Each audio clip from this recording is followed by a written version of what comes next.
Muy buenos días, muy buenas tardes para todos los amigos de América Latina y de Iberoamérica en general, porque son países también que nos están recibiendo esta conferencia, tanto de España como Portugal. Eh, a nombre de la Red Latinoamericana de Protección y Medicina, quiero dar la bienvenida a este seminario web con una interesante charla a cargo de la doctora Brigitte Sierra sobre el tema de qué pasa con la seguridad de los pacientes y la exposición a radiación ionizante. ¿Debemos preocuparnos? Es un tema interesante que ustedes van a poder escuchar esta mañana y al final de la exposición ustedes podrán hacer sus preguntas sobre el tema que expone la doctora Sierra. Como ustedes saben, esta red fue creada justamente para difundir los temas de protección en medicina. Ya tenemos más de 5 años trabajando en el tema y surgió como una necesidad ante el llamado de buena acción, que como ustedes saben, esto fue el año 2012, se establecieron 10 lineamientos fundamentales que debemos tomar en cuenta para mejorar la protección radiológica en nuestro campo de la medicina. Como consecuencia de esto, en 2016 se hizo una conferencia iberoamericana en Madrid con la finalidad de ver cómo estamos respecto a la aplicación de estas recomendaciones, de este llamado de buena acción. Y se hicieron varios trabajos interesantes, se vio qué problemas tenemos, qué soluciones se pueden plantear para solucionar estos problemas y sobre todo cómo se podía cuantificar los avances en la solución de estos problemas. En la región decidimos hacer una actividad similar, pero con participantes de la región, solamente de América Latina, para saber también cómo estamos respecto a la región. Y tomamos en cuenta la participación de los colegas que habían estado tanto en Bonn como en Madrid, lo cual enriqueció la reunión, sobre todo para sacar unas conclusiones importantes, y especialmente se llegó a concretar la creación de un grupo de trabajo, una red, mejor dicho, que es la que denominamos ahora la Red Latinoamericana de Protección y Medicina, para hacer un seguimiento a los aspectos relacionados con la aplicación del llamado de buena acción en nuestra región. Entonces, esta red está ya vigente. Lo primero que hizo fue ver qué problemas tenemos inmediatamente para poder trabajar en el tema. Y una de las cosas más importantes era que nos faltaba un poco más de difusión. Y por esa razón hemos creado esta página en Facebook que tiene ya son más de 13.000 o 14.000 seguidores, con la finalidad de colocar toda la información relacionada con protecciones que en medicina. Hay mucha información que uno puede descargar o que puede revisar o que puede ver, que es de interés para todos los colegas que trabajan en el campo de la protección que en medicina. Esta red fue creada el año 2017, en septiembre, y como red hemos participado en varias actividades, tanto en los congresos regionales de física médica como de protección radiológica, porque es una red totalmente abierta. Todos los colegas pueden participar, pueden aportar su experiencia, su conocimiento para para mejorar las condiciones de protección en nuestra región. Los seminarios web surgieron también justamente de estas relaciones que tenemos con los colegas. Surgió en Medellín ante una invitación de nuestros colegas de la Universidad CES y de la empresa CIBE. Conversamos el tema y decidimos hacer un primer seminario web el 22 de mayo del año 2018. Y de esa época no hemos cambiado nada, hemos continuado, si es posible, o casi mensualmente, y continuaremos con este tema porque siempre hay temas que comentar, que conversar y que conocer y enriquecernos un poco con los conocimientos de los colegas que aportan básicamente con su experiencia y nos ayudan a mejorar los temas en cuanto a protección y medicina. Tenemos más de 70 videos que están disponibles en el canal de YouTube. Ustedes los pueden revisar con tranquilidad. Estos videos tienen más de 40.000 visualizaciones y se han como dividido en varias áreas. El que hacemos regularmente es el que siempre aparece con el fondo verde. Después hemos tenido temas de gestión de conocimiento, hemos desarrollado con la Sociedad Española de Protección Radiológica y con el Foro Iberoamericano de Organismos Reguladores Radiológicos Industriales. Así que esta red, como le digo, ya tiene varios años. En el canal de YouTube tenemos más de 2.000 suscriptores y están todos los videos disponibles. Ustedes los pueden ver con toda tranquilidad.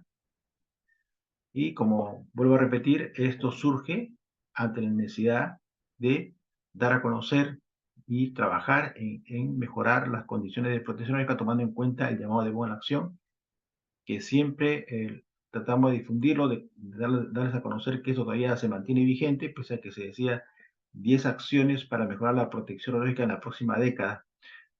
La década ya pasó, pero continúan los problemas, así que tenemos que seguir trabajando.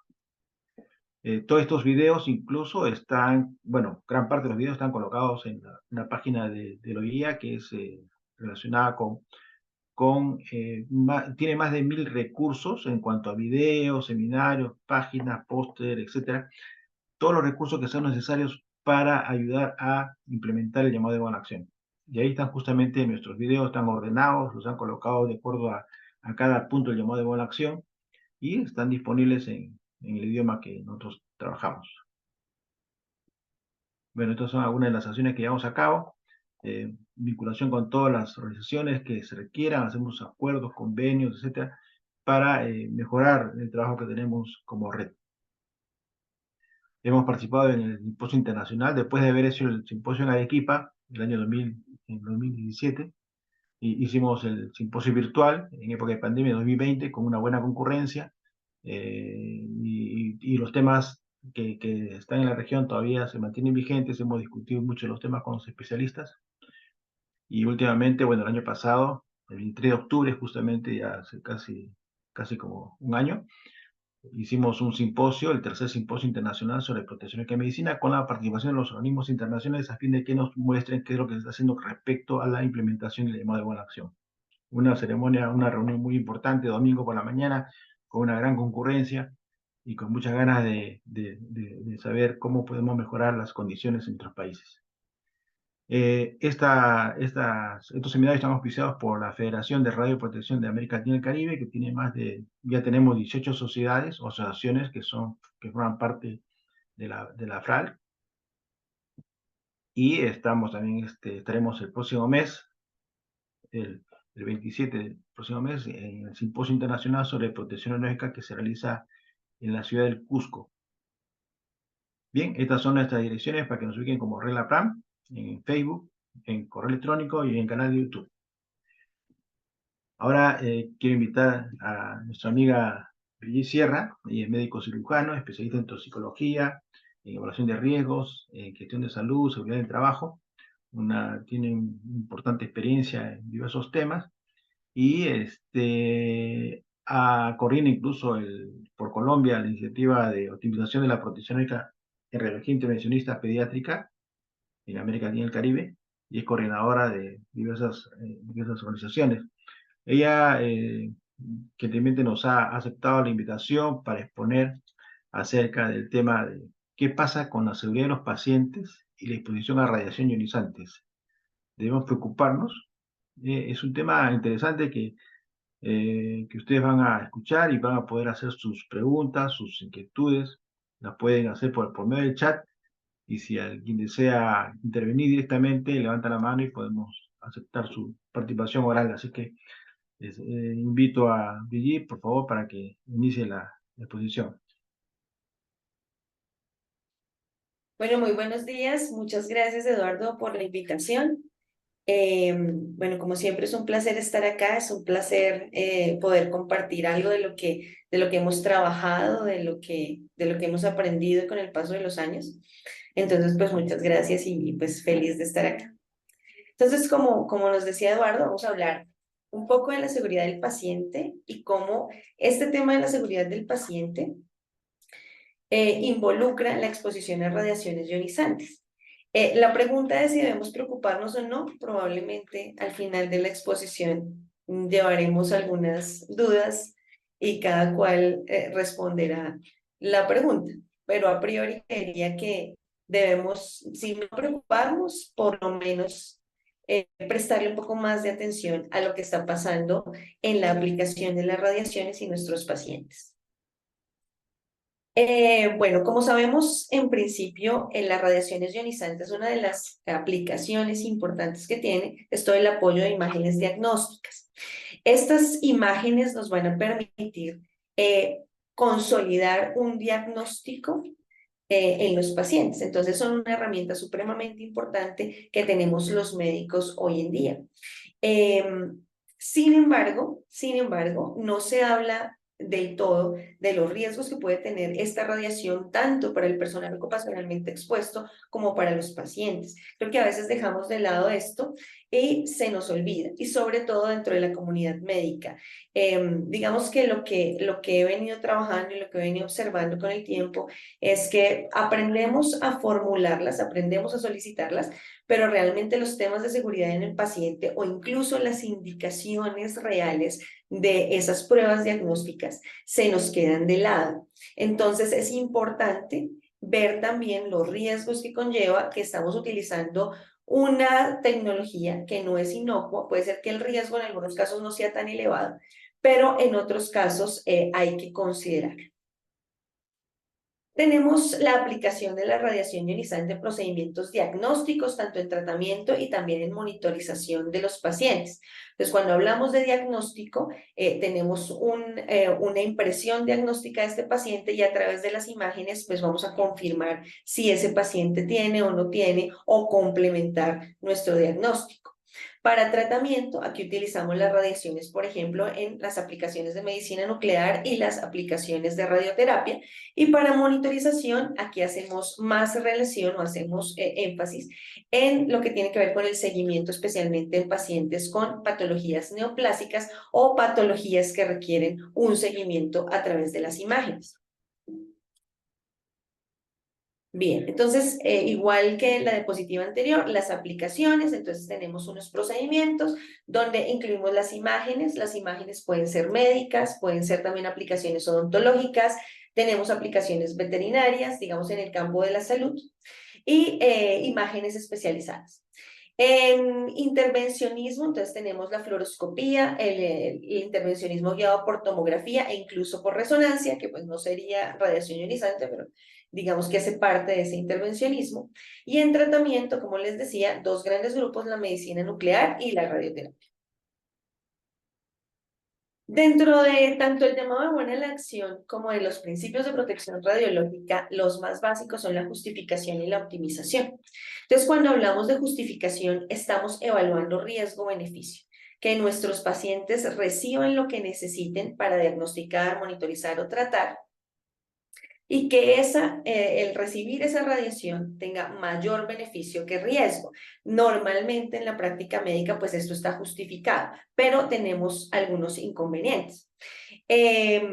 Dentro del principio de justificación, debemos considerar los factores económicos, sociales y ambientales.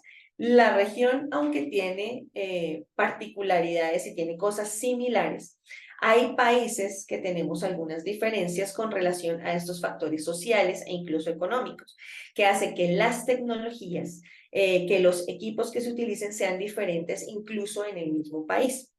Entonces, estos son aspectos que debemos considerar en el momento de la protección radiológica, porque van a afectar incluso la dosis que se le entrega a los pacientes. Y como les decía, en este último punto, las prácticas médicas, la justificación es especial. O sea, sabemos que la radiación ionizante tiene un beneficio máximo en la medicina o en el paciente más que el riesgo. Entonces, por eso es que en principio está justificada su utilización. ¿Sí? Lo que ya, digamos, reñimos un poco es con la indicación, que estemos generando la indicación que es. Bueno, y como les decía, entonces, aquí en el principio de justificación vamos a hablar del riesgo frente al beneficio. Entonces, ese beneficio debe ser siempre mayor que el riesgo. Si de pronto recuerdan, en pandemia en algún momento se habló en pandemia por COVID, de irradiar las neumonías o irradiar los pulmones para disminuir el proceso de la neumonía, que esto fue pues discutido en algunos ámbitos y eventualmente un poco experimental. Entonces, por ejemplo, allí, si uno sopesaba el riesgo versus el beneficio, habiendo otras alternativas, habiendo, digamos, la terapia antiinflamatoria, bueno, otra serie de cosas que se pueden dar al paciente con neumonía por COVID, pues aplicar una radiación probablemente no era la mejor solución en este caso. Entonces, son cosas de este estilo que pueden ser útiles, pero si tenemos otras alternativas que sean menos riesgosas y que generen un beneficio neto para el paciente, pues hay que utilizar esas alternativas que sean más beneficiosas que riesgosas. Bien, la optimización, que es el otro principio que creo que es de los grandes que nos ayudan en el tema de seguridad del paciente, es la optimización. Entonces, en la optimización, la premisa es el alara, ¿no? Tan bajo como sea razonablemente posible.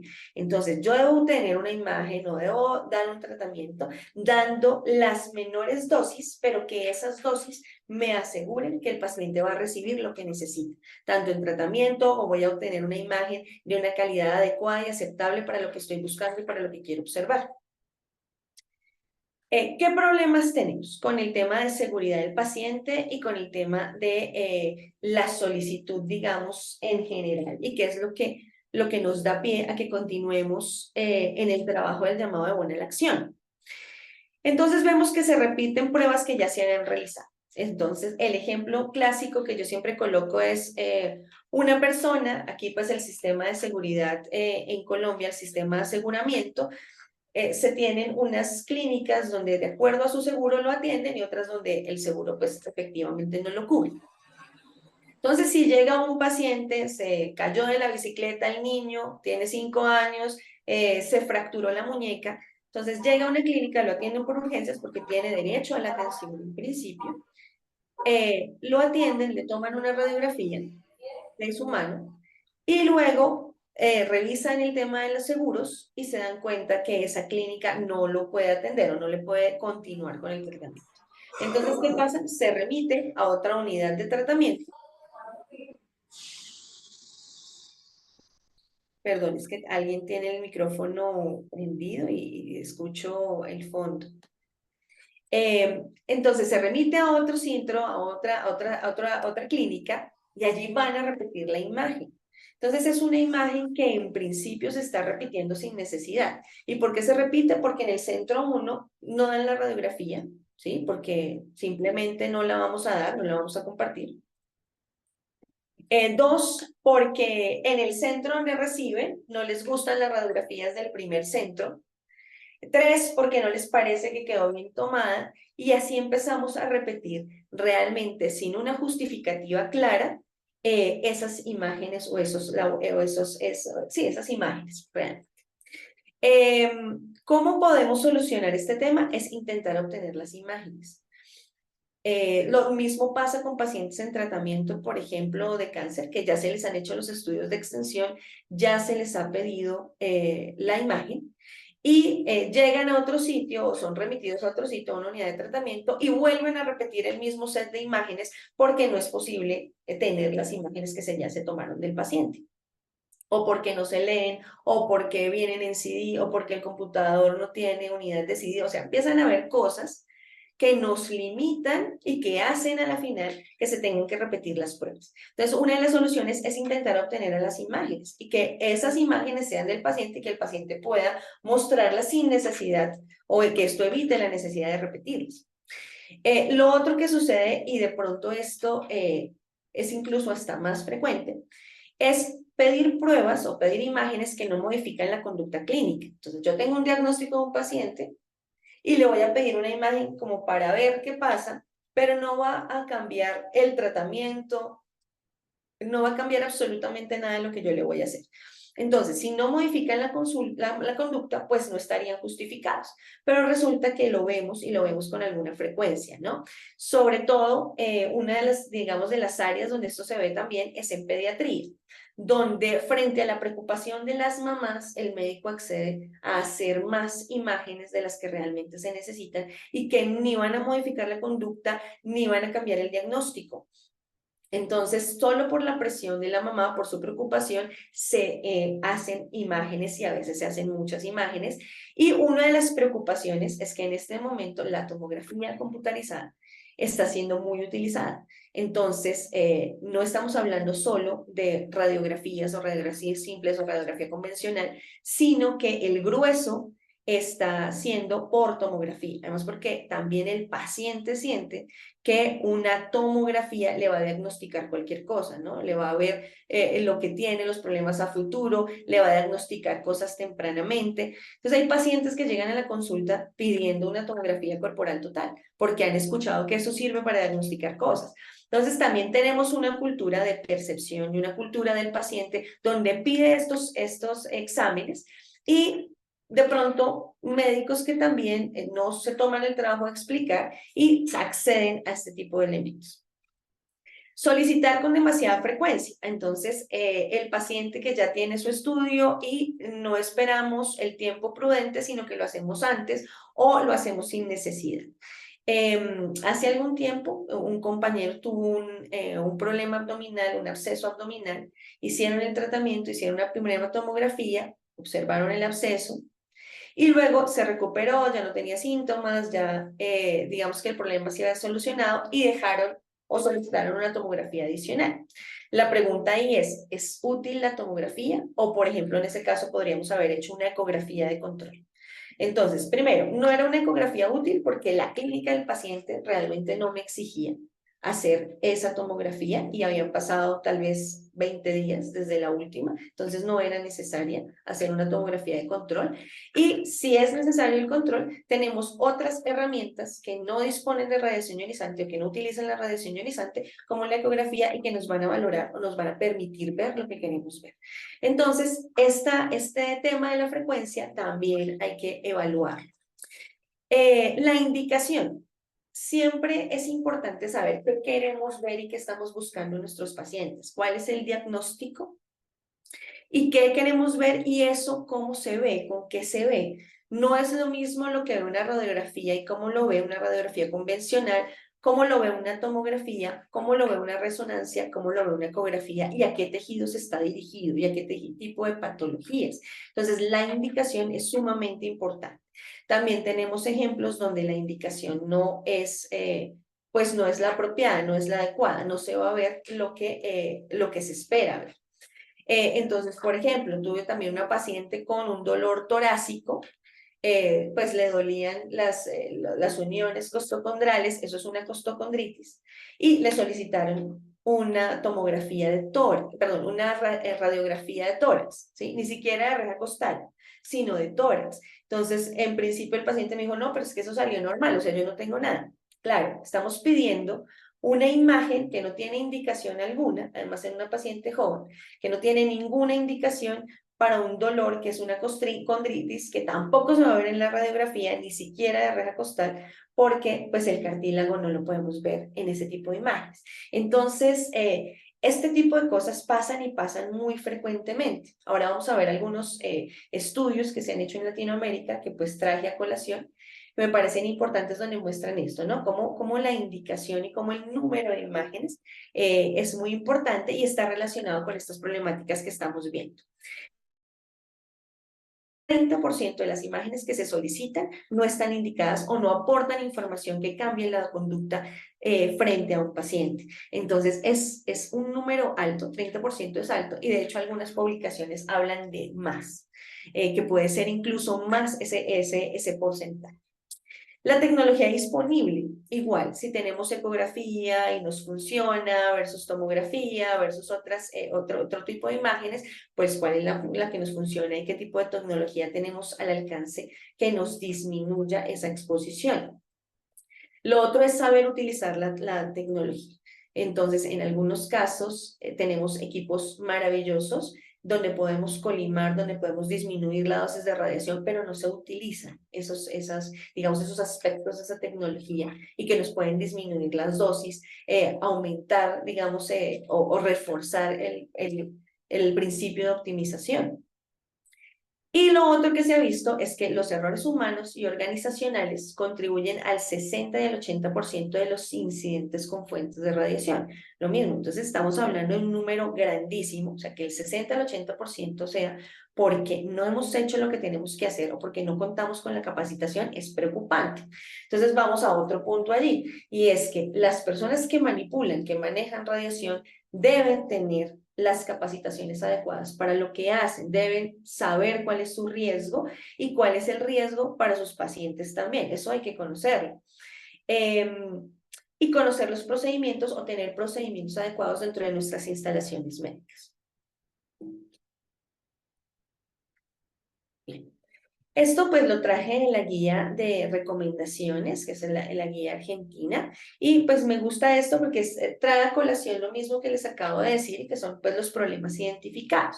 Entonces nos dice que para justificar esas prescripciones, para justificar los estudios radiológicos, pues tenga en cuenta que el médico debe valorar al paciente, debe mirar cómo está el paciente y en esa medida debe solicitar la mejor imagen. Es un diálogo entre el paciente y el médico. El otro diálogo que se debe establecer es entre el médico prescriptor, ¿sí? O el médico que va a solicitar la información y el especialista, el radiólogo, por ejemplo. Entonces, si el médico prescriptor tiene dudas, el radiólogo puede orientar la mejor imagen o la mejor proyección o la mejor forma de hacerlo para contribuir tanto con la indicación, con la justificación, como con la optimización.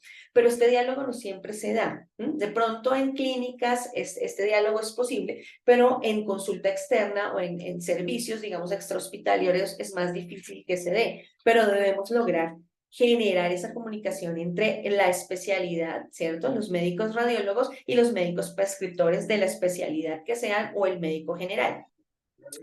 Eh, la prescripción debe tener la información clínica. ¿Por qué se la estoy pidiendo? ¿Cuál es el diagnóstico? ¿Qué es lo que estoy buscando? Porque es que de esa manera también el radiólogo puede decir, bueno, esto de pronto no es lo más indicado si usted tiene esta sospecha. Entonces nos podemos llamar, nos podemos hablar, nos podemos comunicar y decir, mire, yo creo que a este paciente que usted le manda esto, es mejor hacerle esta otra cosa y eso va a surtir un efecto no solamente en la seguridad del paciente, sino en el diagnóstico.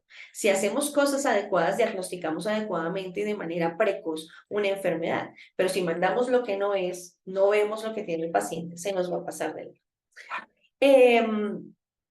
Lo mismo, no repetir exámenes, tratar de que el paciente tenga sus imágenes, que las pueda o que se puedan compartir o que se puedan compartir a través de historias electrónicas o que las pueda tener en físico si es el caso, pero que pueda contar con las imágenes para que el médico sepa qué imagen tiene y no haya necesidad de repetir imágenes. O por lo menos, si se repite, que sea bajo una justificación, bajo una intención realmente clínica y no porque sí, no porque simplemente no tiene la radiografía. Además, en un mundo en el que estamos en este momento con tanta tecnología, que realmente tengamos que repetir radiografías porque es que simplemente no se pueden pasar los archivos, pues no es una razón que nos justifique la repetición. Y finalmente el tema de los niños. Los niños son más radiosensibles, los niños tienen tejidos en crecimiento y tienen mayor distribución de médula ósea. En ese orden de ideas, pues debo cuidar el número de exposiciones que tiene el paciente, además porque si empezamos desde recién nacido, incluso desde el niños prematuros, desde neonato, a tomar imágenes, el riesgo de cáncer en el futuro pues va a verse aumentado, va a contribuir más bien al riesgo basal que tenemos todos de sufrir algún tipo de patología neoplásica.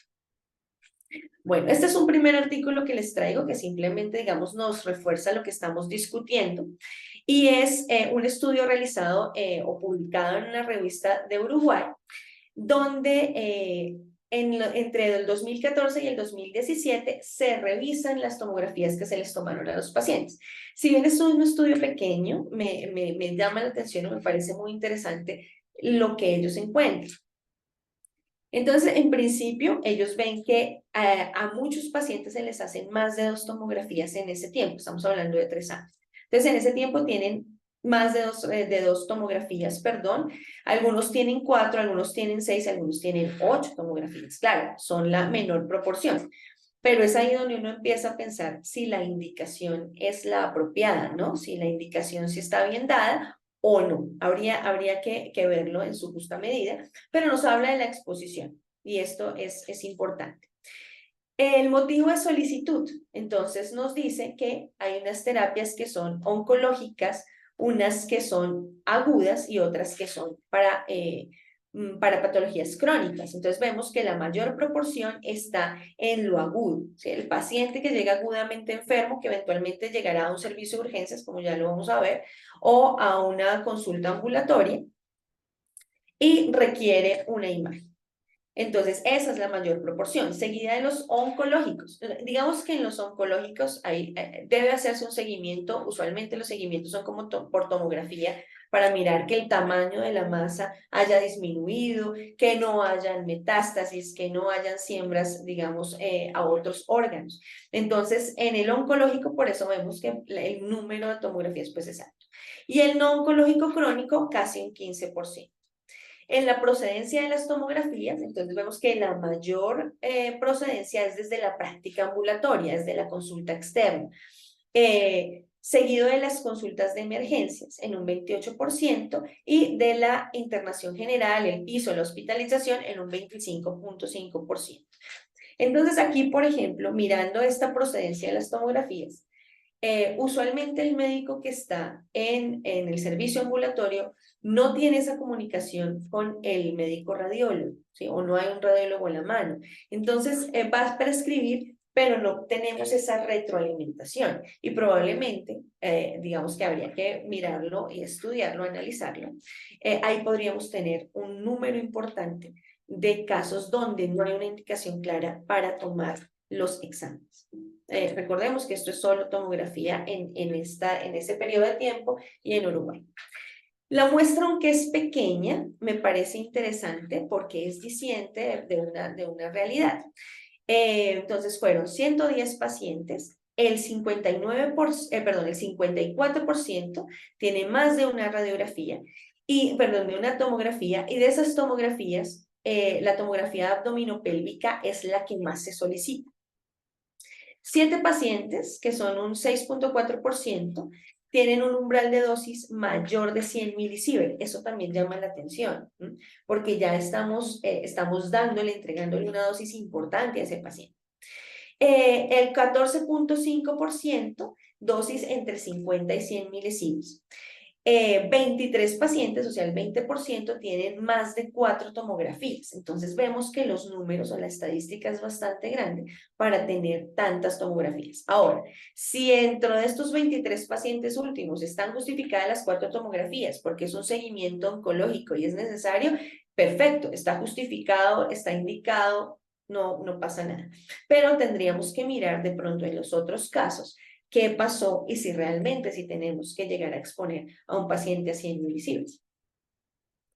Muy bien, de lo que ellos concluyen es que hay un uso aumentado de la tomografía computarizada, que es efectivamente lo que se ha visto en el mundo, digamos, en las últimas 2 décadas, diría yo, con más fuerza o con un aumento importante desde los 80s, pero con un impulso grande en los 2000. El 6.4% de los pacientes, el por ciento de los pacientes recibieron una dosis de radiación que sobrepasa ese 100 milisieverts y eso es lo que hace es que contribuye al riesgo de cáncer radioinducido. Entonces tenemos que mirar eso porque es la seguridad de nuestros pacientes. Es importante que la tomografía, por su uso extendido, se utilice racionalmente. Entonces, esto es lo que tenemos que volver a los prescriptores y volver a los estudiantes de medicina también, que son los que finalmente van a salir a hacer las prescripciones. Y finalmente ellos consideran que podría ser útil una planilla de registro de dosis individual, ¿no? Donde ponemos qué tipo de imagen se solicitó, qué tipo de procedimiento se hizo y cuánto fue la dosis recibida, y eso nos generaría un buen control frente a los pacientes. Muy bien, este es otro artículo de la Revista Argentina de Salud Pública.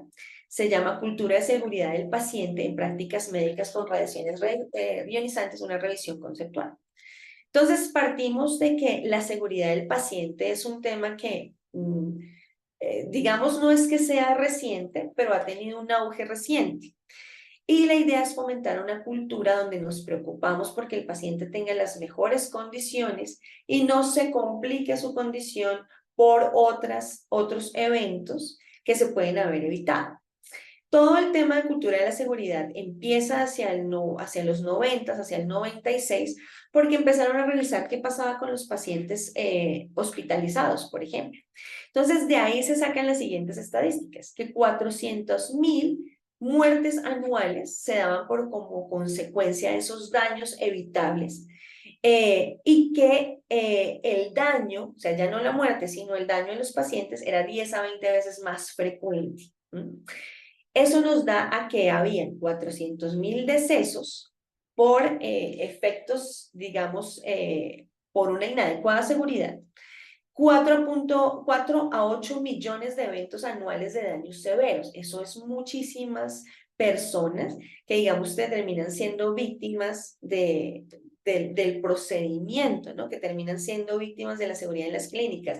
Aquí sobre todo son caídas, resbalones, caídas de la cama, son cosas que son más, digamos, más físicas del tratamiento del paciente.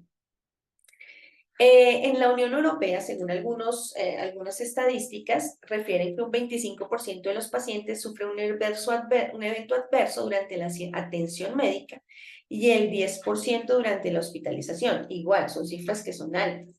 200 errores quirúrgicos por semana en el mundo, altísimo. Y con relación a la radiación ionizante, porque a veces dentro de la cultura de seguridad de los pacientes y las culturas de seguridad de nuestros hospitales, se nos olvida qué pasa con la radiación ionizante, qué pasa con este tipo de procedimientos. Entonces la información es poca, es escasa y nos volcamos un poco más hacia esa seguridad física del paciente, que no es que esté mal, pero debemos incluir el tema de radiación ionizantes y darle, digamos, un poco más de relevancia. Entonces, con relación a la radiación ionizante, este artículo nos recuerda o nos habla de incidentes como el de Costa Rica en el 96, en Panamá, en Francia, y bueno, y así podríamos numerar muchos otros. ¿Por qué? Por una inadecuada seguridad que somos conscientes que ha mejorado mucho, ¿no? Estamos hablando aquí del 96, bueno, del 2000, aquí uno más cercano al 2006, pero eso ha mejorado mucho, la seguridad con las fuentes. Pero en todo caso, si no hay una buena información, si no hay una buena educación, tanto del personal como de los pacientes, y no se incluye la seguridad por o frente a las radiaciones dentro de los procesos de seguridad del paciente, pues siempre vamos a estar un paso atrás. Bien. Este es otro artículo, radiación ionizante e imágenes médicas. En este artículo nos hacen hincapié en dos principios que ya hablamos, la justificación y la optimización, y la necesidad de tener niveles de referencia. Si tenemos niveles de referencia, podemos tener un marco de maniobrabilidad en el cual nos movemos y que nos sirve para saber cuál será la dosis de los pacientes. Y nos muestran esta tabla donde aparecen los estudios radiológicos más comúnmente solicitados y podemos ver las diferencias entre las dosis y las preocupaciones también a donde nos atañen. Entonces, las radiografías pues tienen una dosis mucho menor que todo lo que es el intervencionismo, donde se pueden alcanzar dosis muy altas para el paciente. Por eso también, y como hablábamos en algún momento en la presentación, dentro del proyecto PRIPAL, es absolutamente importante obtener esos niveles de referencia que se están obteniendo para Latinoamérica. Entonces, es una iniciativa bastante importante y creo que de impacto. Y esos niveles de referencia además que están orientados hacia la población pediátrica. Entonces es más importante todavía que podamos entrar como en esa cultura, porque esos niveles de referencia también hacen parte de la cultura de la seguridad, no solamente de la radioprotección o de los programas de protección radiológica. Entonces serían los tres principios o las tres cosas grandes que debemos tener como mínimo: la justificación, la optimización y generar esos niveles de referencia, tanto para imágenes como para procedimientos. Bueno, en Estados Unidos, y hace ya muchos años se ha discutido ese tema, se han venido observando un incremento continuo de la dosis por paciente por el número de exámenes que se hacen, especialmente la tomografía. Entonces, hay algunos artículos que dicen, listo, por nuestra radiación de fondo es aproximadamente 3, 2.8, 2.6, estará variando, pero es alrededor en un promedio de 3 milisieverts al año. ¿Qué pasa si a esos 3 milisieverts que recibimos simplemente por el background le sumamos las exposiciones médicas? Entonces, en Estados Unidos se hizo ese ejercicio y terminaron concluyendo que sería 6 milisieverts al año lo que recibiría una persona si sumáramos las fuentes médicas. En la Clínica Mayo realizan otro ejercicio, otro estudio, donde toman todos los estudios realizados entre el 2004 y el 2003. Este estudio, digamos que ya con 10 años, tiene muchísimas más imágenes, muchísimas más personas, 54.447 personas adultas. Dice que el 48% al menos de esas personas tuvo al menos una tomografía. Y nos hace como un tamiz en dosis. Entonces dice, entre 0,1 a 9,9 milisieverts era el 15% de la población, de 10 a 24,9 el 16%, del 25 al 99 el 13%, y más de 100 milisieverts casi el 2%. Entonces, lo mismo. ¿Cuánto le estamos entregando a nuestros pacientes? Y que al final, si no tenemos un control de esa radiación o no tenemos una planilla, pues no lo vamos a saber. Y digamos que coincide con el estudio que les mostré anteriormente, donde la tomografía abdominopélvica es la que contribuye más a la dosis de estos pacientes. Bueno, aquí tenemos una de las gráficas donde nos muestra cómo ha aumentado el número de las aplicaciones en medicina. Entonces, si lo vemos, es un poco más del 50% en la exposición a fuentes médicas. Finalmente, pues este artículo nos dice que hay que controlar los factores técnicos para mejorar la seguridad del paciente. Hay que tener indicaciones clínicas, hay que tener en cuenta el tamaño del paciente, hay que saber qué área anatómica está bajo estudio y con eso yo también puedo optimizar. Y efectivamente los mantenimientos y las pruebas de los equipos son importantes y estos factores, por lo menos como mínimos, si se mantienen controlados, podremos contribuir no solamente a la disminución de la dosis, a la justificación, a la optimización, sino con la seguridad del paciente. Muy bien, aquí algo en general de Colombia, digamos como un ejemplo de lo que de pronto algunos países están mucho más adelantados que nosotros. Aquí tenemos unos lineamientos para la seguridad del paciente que se redactan o se expiden en el 2008. Esos lineamientos que incluyen de radiación ionizante. Entonces, parte de lo que tienen allí es que dicen, permita que sea el experto quien haga las cosas. Y este es otro problema. Eventualmente los técnicos de radiología obviamente saben mucho, saben manejar sus equipos, pero en muchas ocasiones el equipo médico está aislado de la técnica de cómo se hace la radiografía, y creo que sí se podría hacer una sinergia muy interesante entre los técnicos y, por ejemplo, el equipo de médicos radiólogos. Confiar cada vez menos en la memoria. Entonces, no, eso yo me acuerdo que se hizo tal día, yo me acuerdo cómo se hizo, después lo anoto, después lo documentamos. No, hay que documentar todo, hay que ponerlo todo. Gestionar el riesgo de cada actividad. Entonces, tengo que saber qué riesgo representa tanto para el trabajador, obviamente en temas de exposición ocupacional, como para mi paciente en temas de tratamiento de atención médica. Alertar sin miedo sobre el error. Creo que en esta también fallamos porque no nos gusta que nos, pues sí, que nos descubran o que se crea que se hacen las cosas mal. Si vamos a cometer un error, hay que alertar antes de hacerlo. O si se han hecho las cosas mal, hay que hablarlas para poderlas corregir. Es que el error que no se habla se vuelve a cometer. Entonces, por eso es importante. Compartir el aprendizaje, ¿no? De esta situación se aprendió esto, lo hicimos así, la mejor forma fue esta, y de eso aprendemos todos. Ante la duda, pedir ayuda o orientarse con guías de práctica clínica.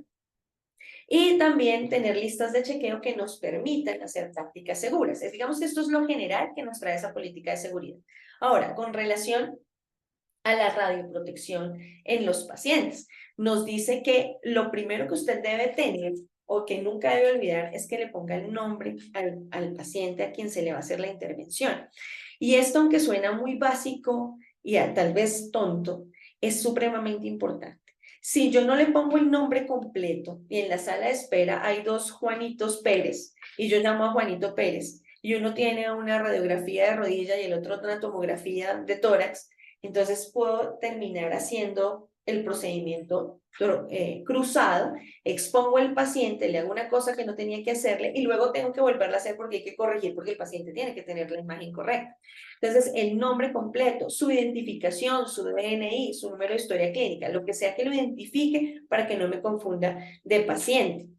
La fecha de nacimiento, el órgano objeto de estudio y la lateralidad. Esto es supremamente importante, Porque si yo digo radiografía de tórax, sí, pero la quiere AP, la quiere PA, la quiere lateral, la quiere oblicua, ¿qué quiere de esa radiografía? Entonces tengo que colocar la información completa.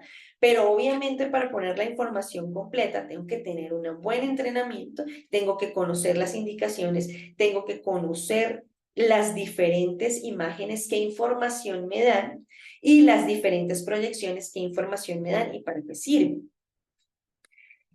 Capacitación y reentrenamiento de los técnicos en el manejo de nuevos equipos. Era lo que les decía antes. Va a haber muy buena tecnología, con unas herramientas maravillosas que nos permiten la optimización, pero si no sabemos utilizar, no utilizamos esas herramientas, pues es tener un equipo muy bueno subutilizado.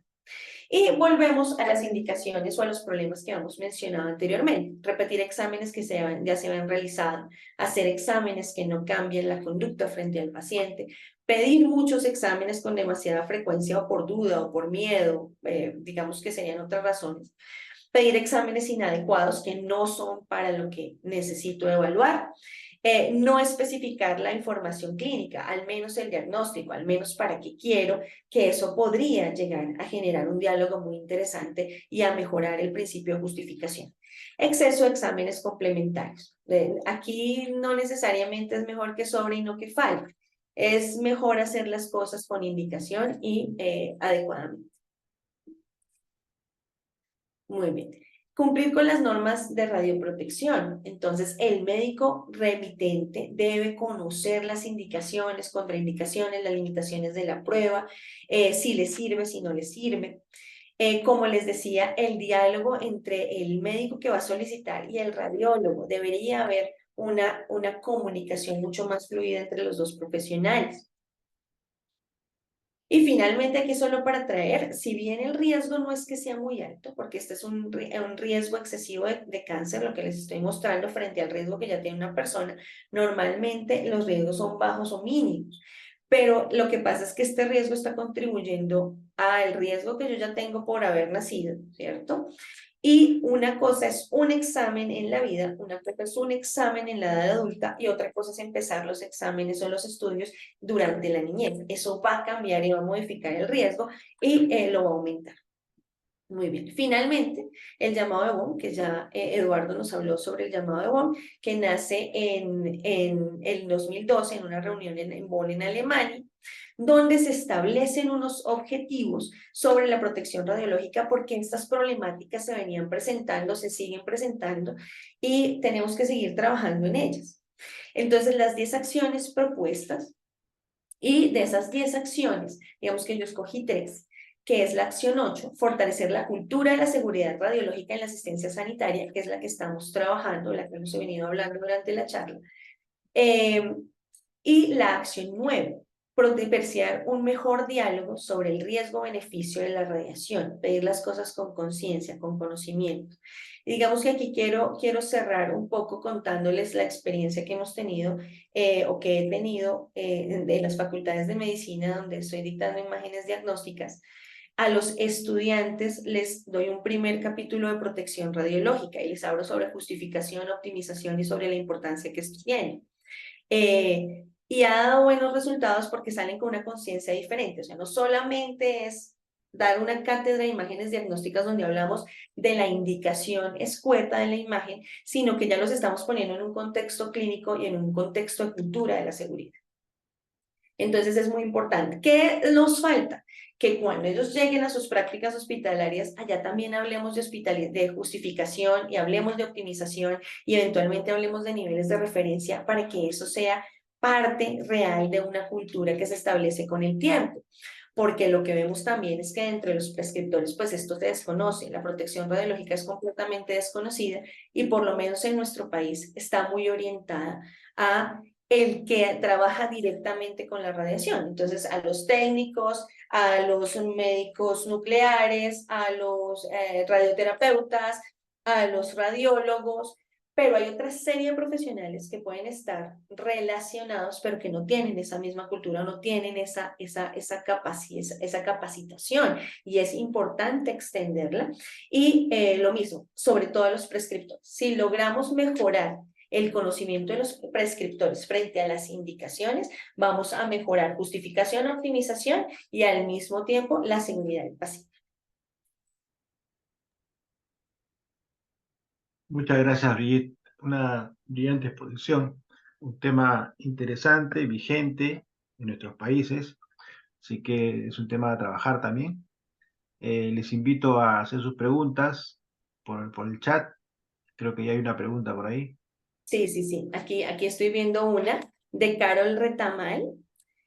Carol nos pregunta que si las muertes son de esos 400.000 que yo mencioné anuales son por diversos motivos. Sí, efectivamente, esta es como la justificación de por qué la cultura de la seguridad. Sí, normalmente esto hace referencias más a caídas, a que el paciente se resbale, el paciente se cae de la cama.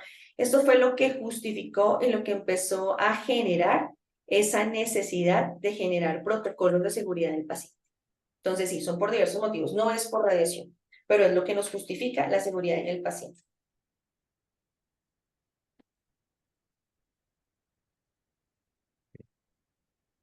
Vale, con Si mucho alguien gusto, desea Karen. hacer el comentario oralmente, levanta la mano y puede hablar. Bueno, aquí nos dice Jairo Poveda, hay problemas mayores en radiología intervencionista con las dosis en los pacientes. ¿Qué se puede hacer para educar al personal con el objetivo de optimizar las prácticas y en el caso de dosis altas, informar al paciente sobre la probabilidad de manifestar daños en piel? Sí, Jairo, muy buena tu pregunta. Claro, en radiología intervencionista y de hecho en radioterapia es donde están los mayores problemas, porque si algo falla, la dosis que se le entrega al paciente es muy alta. Entonces los efectos adversos pueden ser importantes. Si bien una lesión en piel puede ser molesta, digamos que no es mortal. ¿M? Entonces, sí es importante. Digamos que lo voy a decir de esta manera, pero hay algo de apatía dentro del personal médico e intervencionista, porque es más o menos como siempre lo he hecho así, nunca ha pasado nada, pues nunca va a pasar nada. Entonces, efectivamente, hay que traer a la gente, hay que, digamos, enamorarla un poco del tema, empezar a hacer un poco más, a difundir un poco mejor la información para que también en intervencionismo se incluya esto, porque el intervencionismo, digamos que ha sido un poquito apartado del tema, y lo digo también por OPRIPAL, ¿no? Aquí ha sido un poco difícil que los centros se involucren para hacer los niveles de referencia en dosis pediátricas. No es tan fácil, no todo el mundo lo quiere hacer, o empiezan con muy buena voluntad, pero como que después envuelve la apatía, ¿no? Entonces, efectivamente, yo creo que es involucrar dentro de los programas de protección radiológica en la parte de capacitación a esos otros profesionales a los que usualmente no está dirigida la información. Efectivamente, si yo voy a hacer un procedimiento, y esto ya es labor del intervencionista, el intervencionista debe explicarle al paciente los posibles riesgos, ¿no? Tanto los beneficios, por qué hay que hacer el procedimiento, pero también las posibles consecuencias. Entonces, el paciente debe saber antes de entrar. Y eso hace parte también del consentimiento informado, que hace parte de la cultura de la seguridad en un hospital o en una institución cualquiera. Y eso pues ya está, eso ya es digamos que generalizado, ¿no? Muchas cosas no se hacen si no hay un consentimiento informado y por lo tanto el consentimiento informado asume que la persona lo entiende, ¿no? Otra cosa es que los consentimientos informados a veces no se le leen a los pacientes, etcétera, etcétera. Esas son otras problemáticas. Simplemente se le muestra el papel y firme acá. Pero el proceso debe hacerse bien. Caterina Cuña pregunta, se habla de que debe haber una coordinación entre los médicos. ¿De qué forma se puede hacer para que los médicos generales no exijan tomas sin justificación? Bueno, yo creo que esa es la pregunta del millón. Efectivamente, una de las primeras cosas, y era lo que decía al final, podemos empezar desde la educación médica, desde el pregrado, donde se les enseñe mucho mejor la indicación. Me gustan mucho las guías que tienen de indicaciones, tanto la española como la argentina, porque te dice de manera muy puntual, si el paciente tiene dolor de cabeza, no le haga esto, recuerde que la imagen es esta, ¿sí? Recuerde que la proyección es esta. Entonces es una información muy puntual que se le da al médico y que se puede aprovechar, ese tipo de guías y ese tipo de iniciativas que son buenísimas y que son de nuestra región, o por lo menos las argentinas son digamos que son propias, son nuestras, podríamos decirlo así. Entonces, eso empezamos por la educación del prescriptor. El primer prescriptor es el médico general. Yo creo que es el que más prescribe. ¿M? Pero esto debe acompañarse con una educación continua, porque efectivamente, como tú lo dices, se toman sin justificación y no son pocas. Yo me atrevería a decir, sin mayores datos, me atrevería a decir que es más del 30% de las imágenes que están no justificadas. ¿M? Pero igual, hay que verlo a la luz de los servicios, hay que verlo a la luz de los países, hay que verlo a la luz de las tecnologías. Bueno, digamos que hay muchas aristas, pero creería eso, que hay que hacer un mejor reforzamiento en las indicaciones de las imágenes e incluir cátedras de protección radiológica desde el pregrado, porque es que no se hace. O por lo menos, bueno, estoy hablando de Colombia, ¿no? No puedo hablar del resto de la región. Creería que hay países que tienen problemáticas similares. Rups Aguilar nos dice, entonces al momento de prescribir un estudio hay que tener más cuidado con los estudios pediátricos, ¿cierto? Sí, señor. Digamos que aquí hay otra cosa que es buena y es que en el caso de los pediatras son muy cuidadosos con lo que prescriben. Luego es a otros médicos como el médico general que eventualmente no tiene esa conciencia y de pronto no tiene tanto cuidado, pero efectivamente los pacientes pediátricos hay que saber qué les pedimos, cómo se los pedimos, sobre todo estudios tomográficos que tienen entregan mayor dosis al paciente. Y porque el niño pues está en formación, tiene células que se están desarrollando, que se están duplicando y adicionalmente tienen más médula ósea. Entonces, ejemplo que te pongo son los pacientes o los recién nacidos pero pretérminos, que son bebés de este tamaño, ¿cierto? Pueden tener 10 centímetros. Si yo quiero hacerle una radiografía de tórax a un niño, a un bebé de 10 centímetros, casi que queda el niño completo en la radiografía, ¿sí? Entonces tengo que colimar muy bien, llevar lo que solo se vea el tórax, eso no es tan sencillo. Entonces, en ese tipo de aspectos debemos tener cuidado porque es un bebé que es prematuro, que sus tejidos todavía no están formados, que tiene una tasa de mitosis alta y que además ya va a empezar con la exposición desde muy pequeño. Entonces, en los niños, en la población pediátrica, yo tengo que sopesar si necesito un estudio que implique el uso de radiación ionizante o si puedo utilizar un estudio como una ecografía, por ejemplo, o una resonancia que no me ofrece radiación ionizante. Y obviamente, pues el tema de la justificación.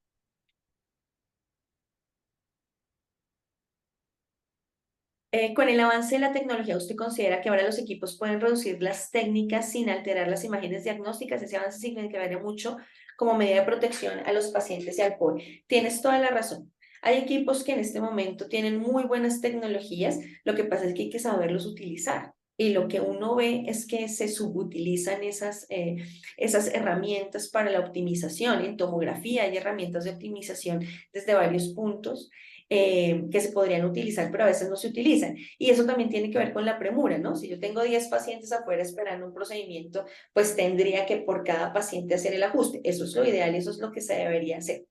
Pero pues a veces por la misma premura simplemente se pasan los pacientes como pues como en un trabajo en banda, ¿no? Pero tienes toda la razón.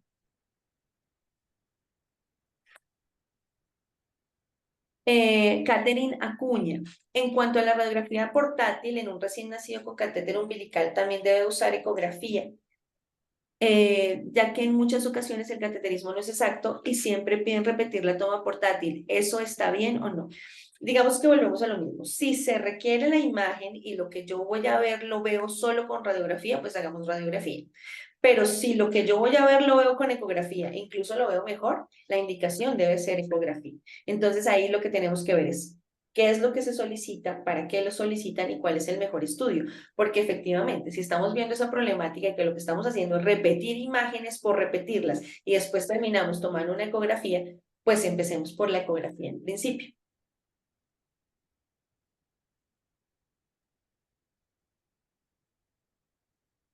Me parece que no hay Ujú. más preguntas, no sé, no veo otra. Sí, sí, Que no, no veo me preguntas, haya aunque hay una que ha así. aparecido. Ok, gracias, me encantó su presentación. Puedo enviarle correo para ver si es posible y se puede compartir con el fin. Claro, pues igual en la red La Pram, Eduardo las pone a su disposición y ahí va a estar Sí. la grabación y la charla y la pueden utilizar como ustedes la aprovechen de la mejor manera. Claro que sí. Sí. Sí, más bien, hay varios temas que has tocado que son interesantes volverlos a reiterar y de repente darles una indicación para que encuentren más información.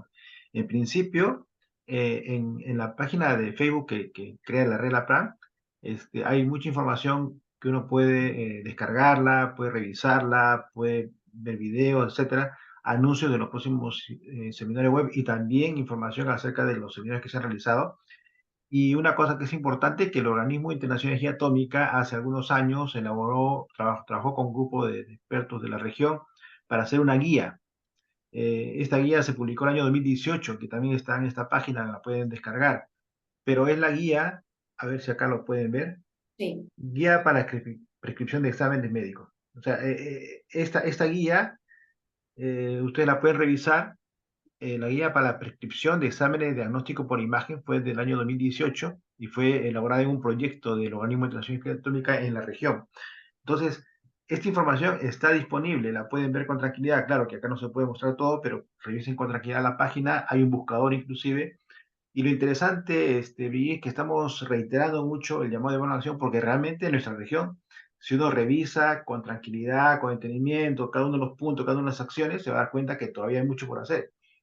Falta más comunicación, falta una mejor todas. capacitación, falta trabajar con los estudiantes de medicina y con otras especialidades. Bueno, nos falta trabajo, así que seguiremos insistiendo a través de estas charlas, a través de estos seminarios, a través de las publicaciones, a través de los congresos, de los simposios, como el que se va a hacer el próximo mes en el Cusco.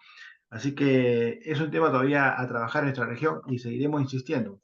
Así que por eso la conferencia de hoy, para llamar un poco la atención de que hay temas que todavía siguen vigentes, ¿no?